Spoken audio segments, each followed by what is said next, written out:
नमस्कार। All India anganwadi खबर channel में आप सभी का स्वागत है। एक अच्छी खबर निकलकर सामने आ रही है। शुरुआत करते हैं अच्छी खबर से। हरियाणा सरकार की ओर से एक अच्छी खबर निकल कर आ रही है।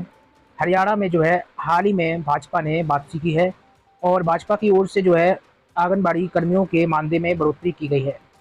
हरियाणा में आंगनबाड़ी कर्मियों के मानदेय में 750 और सहायिकाओं के मानदेय में 400 रुपये मासिक की बढ़ोतरी करने का ऐलान हुआ है। आपको बता दें, शपथ से पहले ही नायब सिंह सैनी जो मुख्यमंत्री हैं, इन्होंने अभी देखिए तीसरी बार शपथ लेंगे उससे पहले ही महिला वर्ग को ध्यान में रखकर ये मांग पूरी कर दी है। इनमें 10 वर्ष का अनुभव रखने वाली आंगनबाड़ी कार्यकर्ताओं को 14,750 रुपये, 10 वर्ष से कम अनुभव वाली आंगनबाड़ी कर्मियों और मिनी आंगनबाड़ी कार्यकर्ताओं को 10,350, मिनी कार्यकर्ताओं 13,250 रुपये और सहायिकाओं को 8900 रुपये मानदेय दिया जाएगा। वित्त विभाग की स्वीकृति के बाद महिला बाल विकास विभाग ने इस संबंध में आदेश जारी कर दिया है। मुख्यमंत्री नायब सिंह सैनी ने 9 अगस्त को आंगनबाड़ी कार्यकर्ताओं और सहायिकाओं का मानदेय बढ़ाने की घोषणा की थी। इसके बाद विधानसभा चुनाव की आचार संहिता लग गई और इसके वजह से मुख्यमंत्री जो है घोषणा को पूरा नहीं कर पाए और आंगनबाड़ी कर्मियों को इंतजार करना पड़ा। राहत की बात यह है कि बड़े मानदेय का लाभ 16 अगस्त से ही दिया जाएगा, यानी कि अभी जो महीना चल रहा है अक्टूबर का है, लेकिन अगस्त से ही मिलेगा। चुनाव से पहले जो ऐलान किया गया था। बता दें, प्रदेश की 23,486 आंगनबाड़ी कार्यकर्ता, 489 मिनी आंगनबाड़ी कर्मी और 21,732 आंगनबाड़ी सहायिकाओं को बढ़े हुए मानदेय का लाभ होगा। नायब सिंह सैनी है भाजपा शासित जो है कई ऐसे राज्य जहां पर ठीक ठाक फैसले हो भी रहे हैं। और वहीं यूपी में आपको बता दें 2 दिवसीय आंगनबाड़ी कर्मियों का लखनऊ में प्रदर्शन हो रहा है। यहाँ पर अभी कोई बड़ा फैसला नहीं आया। फिलहाल हरियाणा आंगनबाड़ी कार्यकर्ता और सहायिकाओं को सर्वाधिक मानदेय देने वाला राज्य बन गया है। इसीलिए जब हम आपको अन्य राज्यों की खबरें बताते हैं, मध्य प्रदेश, राजस्थान, मध्य प्रदेश में तो ठीक ठाक है, उत्तर प्रदेश, उत्तराखंड, हिमाचल प्रदेश जैसे राज्यों की या पंजाब जैसे राज्यों की, तो यहाँ पर एक मांग प्रमुख तौर पर की जाती है कि हरियाणा के समान ही जो है आंगनबाड़ी कर्मियों को मानदेय दिया जाए और सुविधाएं दी जाए।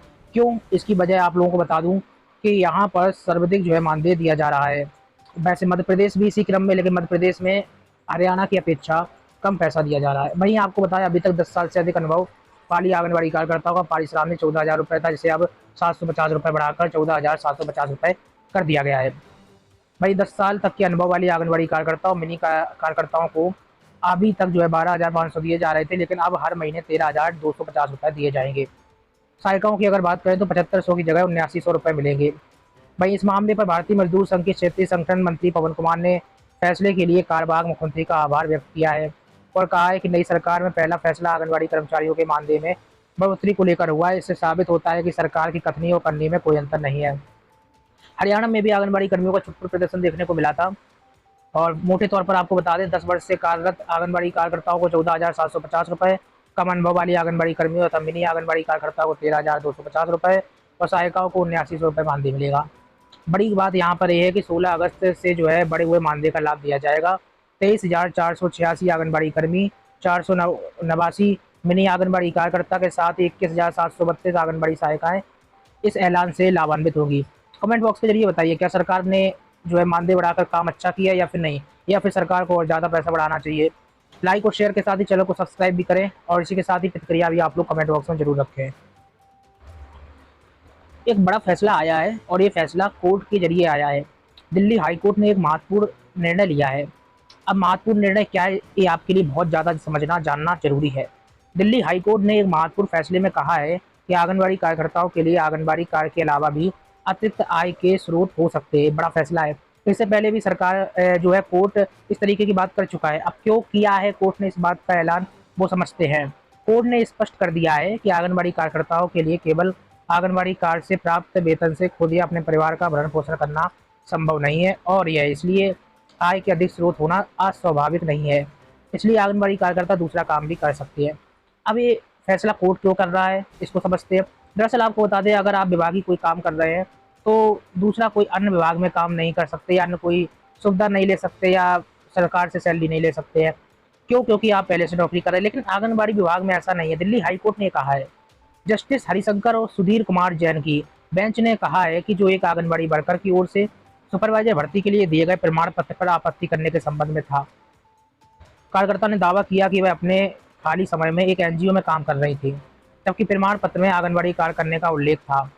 सुप्रीम कोर्ट ने सोमवार को कहा कि भले ही धन शोधन कानून पीएमएलए में जमानत के कड़े प्रावधान हैं, बीमार और अशक्त व्यक्तियों को जमानत मिल सकती है। सीजेआई डीबी जो है भाई चंद्रचूड़ की अगुवाई वाली बेंच ने टिप्पणी करते हुए पीएमएलए मामले में एक आरोपी को अंतरिम जमानत दे दी।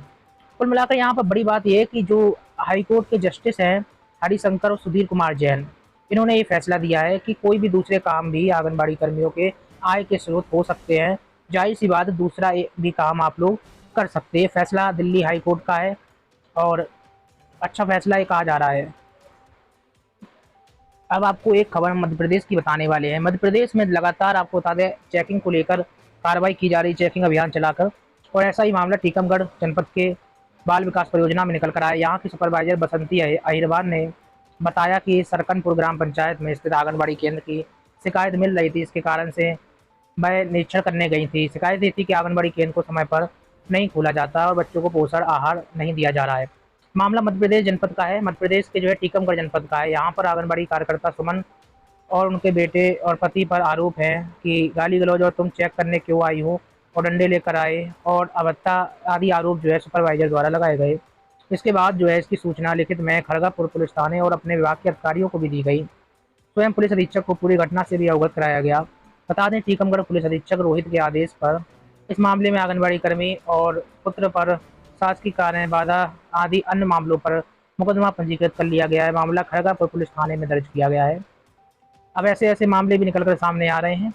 फिलहाल आपको बता दें महिला बाल विकास की पर्यवेक्षक बसंती ने कहा है कि सितंबर माह का पूरा पोषण आहार आंगनबाड़ी कर्मी द्वारा नहीं उठाया गया। जब उनसे इस संबंध में सवाल किया गया तो उन्होंने कहा कि मेरी मर्जी के हिसाब से आंगनबाड़ी केंद्र चलता है। तो इसी तरीके से जो है मामले निकल कर आ रहे हैं। फिलहाल मुकदमा पंजीकृत कर लिया गया है। और इसी के साथ ही आपको बता दें टीकमगढ़ वही जनपद है, इससे पहले भी आपको मैंने बताया था टीकमगढ़ में बड़े पैमाने पर भ्रष्टाचार हो रहा है। आज से कुछ समय पहले की खबर थी जिसमें मौके पर जो है अधिकारियों की गिरफ्तारी भी हुई थी, सुपरवाइजर वगैरह की गिरफ्तारी हुई थी। टीकमगढ़ से एक फिर से मामला निकल कर सामने आया है। जाते जाते आपको बता दें यूपी में 2 दिवसीय आंगनबाड़ी कर्मियों का लखनऊ में प्रदर्शन चल रहा है। आपको न्यूज वीडियो भी प्रोवाइड कराई जाएगी। इसी के साथ ही झारखंड में भी आंगनबाड़ी बहनों द्वारा प्रदर्शन किया जा रहा है। यूपी में तो 2 दिवसीय प्रदर्शन है 14 और 15 तारीख, लेकिन झारखंड में 5 अक्टूबर से हड़ताल चल रही है, लगातार ये जारी है। झारखंड पूर्वी सिंहभूमि के आंगनबाड़ी सेविका सहायिकाओं ने प्रदर्शन किया है। मांगे वही हैं। उत्तर प्रदेश में खासतौर पर एक मांग अलग से देखने को मिल रही है, एजुकेटर भर्ती का विरोध हो रहा है। उत्तर प्रदेश में जो लखनऊ में प्रदर्शन हो रहा है वो एजुकेटर भर्ती का विरोध और अन्य समस्याएं, मानदेय वृद्धि, ग्रेच्युटी आदि मुद्दों को लेकर हो रहा है। वहीं यहाँ पर जो झारखंड में या फिर अन्य किसी भी राज्य में प्रदर्शन होता है तो यहाँ एजुकेटर भर्ती का कोई मामला ही नहीं है। झारखंड में मानदेय वृद्धि और अन्य मामलों को लेकर जो है, जैसे कि आपको बता दें सहायक अध्यापक के तौर पर सेविका सहायिकाओं के लिए मानदेय का प्रावधान किए जाने, मानदेय का केंद्रीय एवं राज्य के अंश का भुगतान एक साथ प्रतिमाह नियमित समय पर किए जाने आदि मुद्दों को लेकर जो है ये प्रदर्शन हो रहा है। आप देख सकते हैं स्क्रीन पर। चलिए लगातार बने रहिए, कमेंट बॉक्स में बताइए हरियाणा सरकार को क्या और ज़्यादा मानदेय बढ़ाना चाहिए या फिर नहीं।